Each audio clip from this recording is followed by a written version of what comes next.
전종철의 전격 시사는 4월 총선 격전지 릴레이 인터뷰를 하고 있습니다. 이번엔 총선 핫플레이스 가운데 윤석열 대통령의 복심과 윤석열 대통령 저격수가 맞선 경기 하남갑으로 가봅니다. 민주당 추미애 후보는 지난 8일 저희 프로그램에 출연했고 오늘은 국내임 후보 이용 의원 전화 연결돼 있습니다. 의원님 안녕하세요. 네, 안녕하세요. 반갑습니다. 이번에 지역구 첫 도전입니다. 출마 선언 당시에 윤석열 대통령의 수행 실장 출신으로서 정권 성공을 바란다 이렇게 말을 하면서 수도권 승리를 위한 미랄이 되겠다 이렇게 말씀을 하셨어요. 지금 네네, 그것 맞습니다. 분위기는 어떻습니까? 여기 분위기는 저는 그렇습니다. 이게 제가 우세다 아니면 상대 후보가 우세다 하기보다는 일단 최선을 다하고 있습니다. 네, 유권자들 만나면 그래도 네. 반갑게 인사하는 분들 많습니까? 많습니다. 저희 이 선거 캠프 사무실 주변에 보면은 세 곳의 네. 시장이 있는데요. 거기에 덕북시장, 시장, 석바대 시장이라고 있는데 주민들께서 뵈면 항상 하라고 하고 열심히 하라고 하는데 많은 분들이 좀 걱정이시죠. 대부분 보면은 집권 여당이 이런 부분 잘 해소시켜 드려야 할 좀 책임이 있는 것 같아요. 이제 물가 상승이나 아니면 민생 경제 특기를 만들어가지고 지금 현재 저희는 두 전직 경제부총리 유일호 그다음에 추경호 부총리 맡아주셨는데 우선 농산물 안정자금 1,500억도 긴급으로 아마 투입하면서 물가를 잡아야 한다고 해서 민생 경제가 정말 중요하다 이런 말씀 많이 하시죠. 네.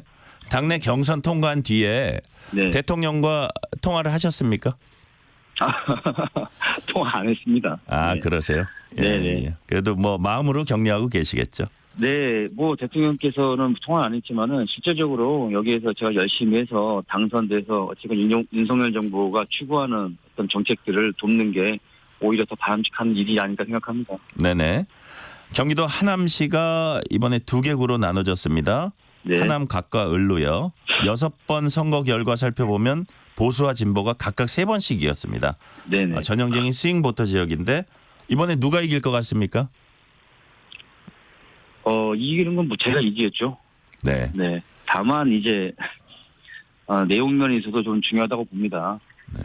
저는 이렇게 생각합니다. 이 지역 민심은 어찌됐건 이 하남 시민 또 이제 하남 발전에 이제 집중을 하는 게 가장 문제인 것 같아요. 네네. 근데 우리 추미애 후보님께서는 계속해서 얘기하시는 부분이 어떤 지역 민심이나 아니면은 지역 발전보다는 윤석열 정권에 대한 어떤 비판적인 얘기를 하다 보니까 모르겠습니다. 지역 민심이 좀 피곤해 보이지 않을까 생각합니다. 네. 그러니까 지역 민심은 지역 발전이나 어떤 생활의 나아짐 이런 거를 바란다 그런 말씀이시죠? 지금 그렇죠. 말씀하신. 네네. 네네. 하남갑에서 맞서는 두 분의 경쟁 구도를 이제 흔히 이렇게 얘기 많이 합니다. 윤 대통령 호위무사 대 윤 대통령 저격수 혹은 친윤 대 반윤. 근데 자칫 이렇게 이렇게 막 공식화하다 보면 호위무사로만 사람들이 생각할 수 있는데 네네. 나는 이용이란 사람은 알고 보면 이런 역량을 갖춘 후보다라고 네.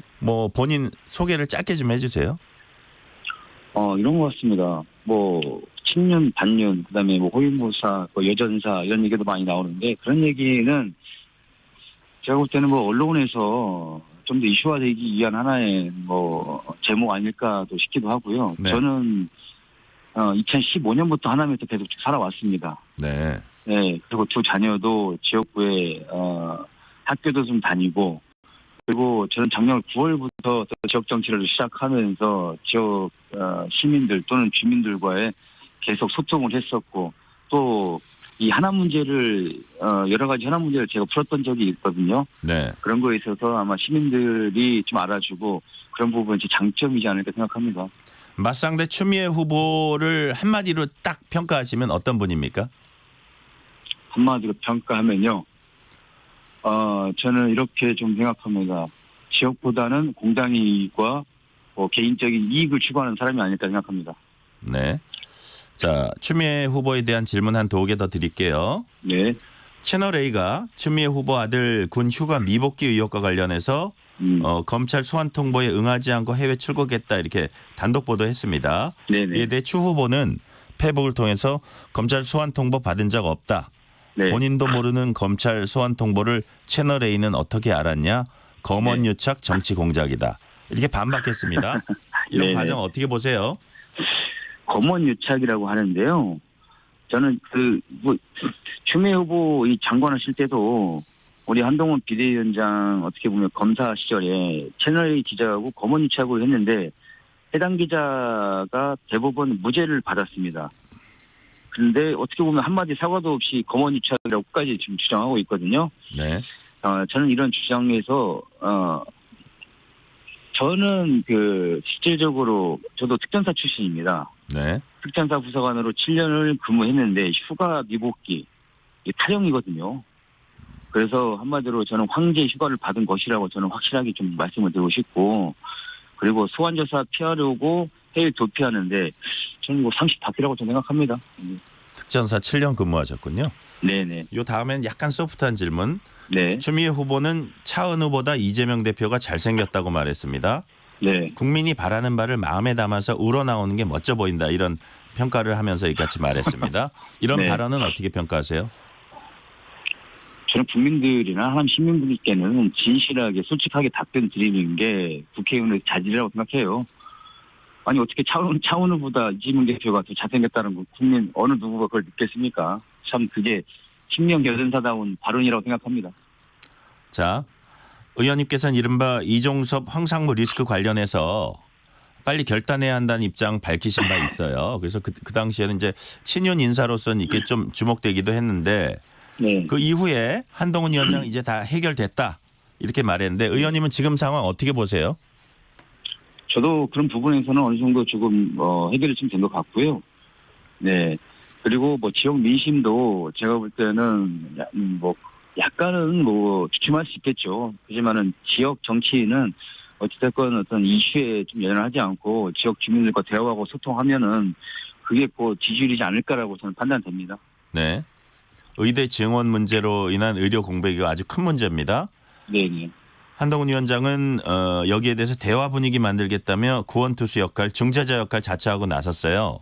네. 그러면서 새로운 시작점이 될 수 있다 자평인데 제가 보기 상당히 어려운 지금 난제인데 이런 네. 부분에 대해서 동의를 하세요? 그러니까 한 위원장의 이제 그 시작점 될 수 있다, 뭔가 해결할 수 있다는 이런 부분에 네네. 대해서. 아니 어제 대통령께서도 그제인가요, 어제인가 이제 말씀하실 때 의사 면허 정지에 대해서는 유연하게 좀 당과 협조하겠다라고 말씀하신 것 같아요. 네. 그리고서 한동훈 비대위원장이 의대업과의 어떤 면담을 또 했었고 어떤 이런 과정들을 본다면은 유연하게 좀 풀어나가지 않을까라는 좀 생각을 하고 있습니다. 네. 반면에 민주당은 한 위원장의 의정 갈등 중재가 총선용 기획이다. 네. 이렇게 주장하고 있습니다. 이런 시각에 대해서 어떻게 보세요?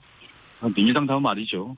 민주당은 항상 그렇게 좀 얘기했었고 지난 21대에도 민생 현안의 주목보다는 180석 가지고 계속해서 어떤 공당의 이익의 정치를 해왔기 때문에 저는 그거에 대해서 굳이 연연하지 않다고 봅니다.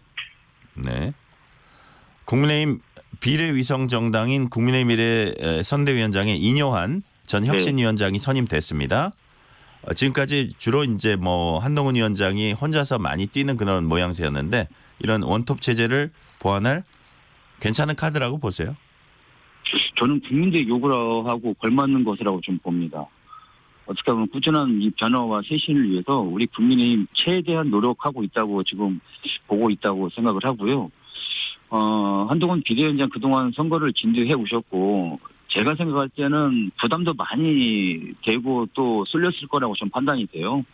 그런 점들이 좀 해소될 수 있지 않을까라고 생각이 좀 들고 한편으로는 또 이뇨한 위원장 이 한미 우호의 상징과도 같은 분이시죠. 호남 분이기도 하시고 그리고 또 가장 중요한 거는 의사 출신이 이번에 의대 증원 관련해서 역할 하시지 않을까 생각합니다. 아, 그 부분에 대해서도 역할을 할 것 같다 이렇게 보고 계시네요. 네네. 예. 자, 윤석열 대통령과 한동훈 위원장의 관계 이게 항상 우리 관심인데 네. 그 갈등의 불씨가 남아있다는 이제 시각도 있었는데 네. 의원님 보시기에 네. 총선을 목전에 둔 지금 당정 갈등이랄까요? 당정 관계랄까요? 이거 네. 어떻게 평가하십니까? 저도 저번에 분명 SBS에서 라디오에서 분명히 말씀드린 거는 네. 갈등은 저는 없다고 저는 판단이 됩니다. 네. 그리고 이 총선 국면에 있어서도 대통령께서도 노동개혁, 교육개혁, 연금개혁을 추구하기 위해서는 총선에 승리하는 게 첫 번째 목표거든요. 네. 네. 그렇기 때문에 한동훈 비대위원장도 이런 총선에서 승리를 해야만이 윤석열 정부가 앞으로 나갈 수 있는 계기가 될 것이다라고 판단을 하고 그래서 서로 윈윈을 하고 서로 이 추구하고자 하는 길을 가는 것이지 뭐 갈등이 고조됐다 뭐 끝나면은 어떠한 사안이 발생하겠다는 것은 미래지향적이기 때문에 지금 현재 상황이 가장 저는 중요하다고 판단됩니다. 네네. 최근에 보니까 두 분이 천안함도 같이 또 방문을 하셨더라고요. 그래서 네네. 얘기도 나누시는 걸 봤습니다. 네. 자, 아까 약간 의원님이 조금 약간 언급하셨던 부분이긴 한데 제가 한 번 더 여쭤볼게요. 총선을 보름 앞두고 민생경제특위가 출범을 했습니다. 네. 일각에선 다소 뭐 좀 늦지 않았나 이런 지적도 있긴 하지만 네. 그 민생경제특위가 남은 기간 네. 좀 제 역할을 할 수 있다고 보세요? 늦었다는 말씀을 하셨는데 저는 이제 시작이라고 봅니다. 네. 이제 총선을 통해 가지고 민생경제특위가 출범을 했고 그리고 총선 끝나고도 이것들이 계속 이어진다면은 좀 더 국민들한테 조금이나마 좀 해소되지 않은 방법이지 않을까. 늦었다고 안 하고 어떤 다른 방법이 없다고 안 한다면은 그것은 국민들을 좀 외면하라는 거라고 좀 보고요. 그 우선적으로 아까도 말씀드린 것처럼 우리 농산물 안정자금 한 1,500억 정도 긴급으로 좀 투입되고 있는 것 같습니다. 네. 그래서 그런 부분 좀 국민들께서 한 번 더 봐주셨으면 하는 마음입니다. 가격이 안정되고 있는 흐름이다. 뭐 그런 말씀하시려고 그런 것 같아요. 네네. 국민의힘이 저출생 대응 공약을 발표했습니다. 세 자녀 이상 가구에 대해 모든 자녀의 대학 등록금을 전액 면제하고 이제 더더욱 중요한 게 저출생 대응 정책 지원 대상에서 소득 기준을 폐지하기로 한 거거든요.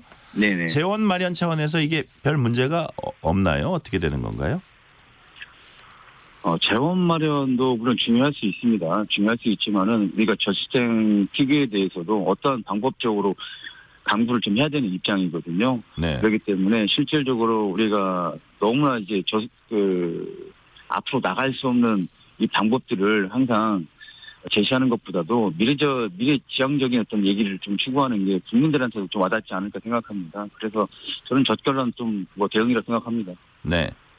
이재명 대표는 이 공약은 민주당이 얘기해온 것이라며 국민의힘이 이제 정신 차렸다. 것 같다고 말했습니다. 이런 네네. 발언은 어떻게 보세요? 저는 그렇지 않다고 보고요.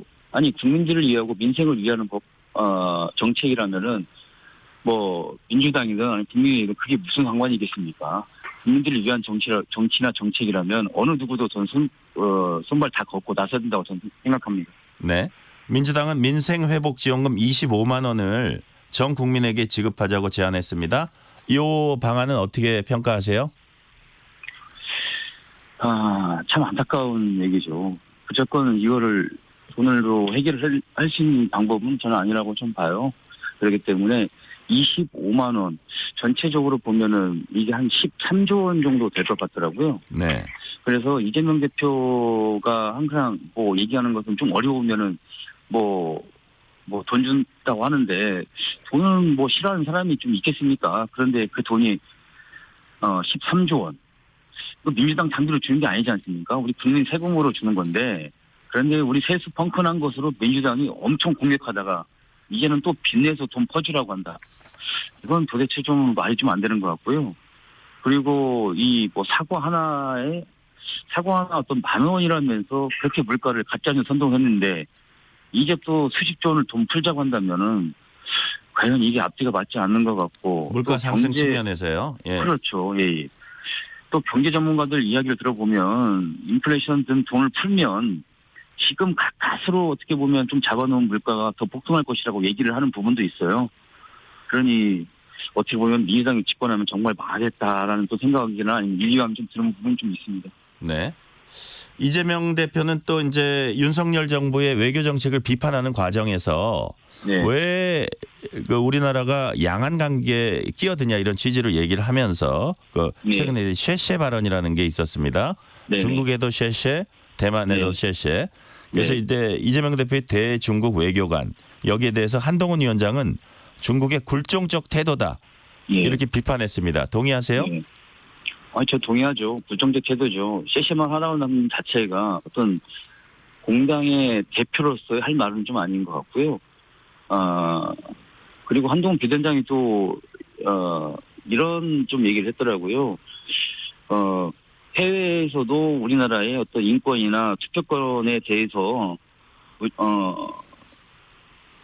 인정을 해준다면 우리도 충분히 그거에 대해서 인정을 해주겠다. 뭐 그런 얘기를 또 했었는데 저는 전체적으로 한동훈 비대위원장의 말이 좀 공감합니다. 네, 그 이제 그 참정권 얘기죠. 우리나라는 네. 지방선거에 한해서 외국 사람들 뭐 중국 사람이든 누군 참정권 허용하는데 뭐 일본이나 중국 여기는 이제 허용을 안 하니까 그런 부분 좀 그렇죠. 바로잡아야 된다. 그런 얘기였던 네. 것 같아요. 그거를 빗대서 얘기한 것 같습니다. 네네. 네. 자, 다음 질문 드릴게요. 민주당 강북을의 전 조수진 후보는 아동 성폭력 가해자 변론 및 2차 가해 논란으로 자진 사퇴했고요. 그 과정에서 이제 정봉주 전 의원이 뭐라 그럴까요? 탈락하고 그다음 조수진 변호사가 탈락하고 그리고 그게 결국은 이제 한민수 대변인한테 그 지역구 공천이 갔는데 네. 이렇게까지 해서 라도 박용진 의원을 배제해야 되냐 이런 지적이 나옵니다. 어떻게 보세요? 네. 뭐 타당의 어떤 공천 가지고는 제가 좀 얘기하기는 좀 네네. 부족할 수 있는데요.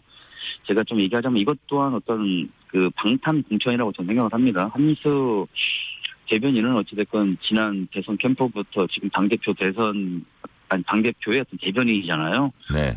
예, 그렇기 때문에 결국은 어떻게 보면은 한민수 대변인을 주기 위한 하나의 어떤 전략적인 부분 아닌가라는 또 생각이 듭니다. 네.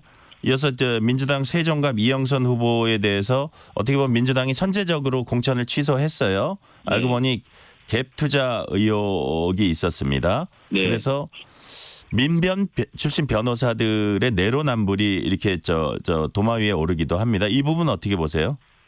저는 그런 것 같습니다. 이번 총선 국면에서는 양 당이 정말 중요하다고 저는 생각을 해요.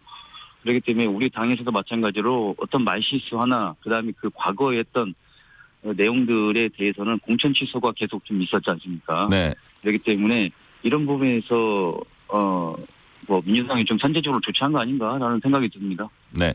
조국 대표는 지지율이 오르니까 윤 정권에 대한 공세 수위를 높이는 모양새입니다. 검찰의 민간인 불법 사찰 의혹 제기하면서 22대 국회에서 관련 국정조사 추진하겠다 이렇게 밝혔습니다. 이 같은 네. 공세 어떻게 평가하세요? 참 안타까운 부분이죠. 왜냐하면 우리 정치인들이 국민들한테 신뢰를 받지 못하는 부분이 이런 거인 것 같아요. 어떻게 보면은 총선 국면에서 국민에 대한 정책이나 이 국민 민생에 대해서 어떤 발언을 하는 게 전 타당하다고 좀 보는데 계속 이런 얘기뿐이에요. 무슨 탄핵하겠다, 불태우겠다, 뭐 이런 얘기를 하시는데 또 이제 뭐 조만대경이라는 말도 있지 않겠습니까? 그래서 조국 교수가 했던 말들이 결국 자신에게 좀 돌아가지 않을까라고 생각이 듭니다. 네. 조국 혁신당 비례순번 10번 안에 수사받거나 재판받는 사람이 4명입니다. 네. 어떻게 평가하세요? 저는 뭐 적절치 않다고 좀 봅니다. 과연 국민들께서 그거에 대해서 뭐 인정을 해줄지 않을지 모르겠지만은 결국은 뭐 총선 끝나봐야 그 결과가 판단되지 않을까 생각합니다. 네네.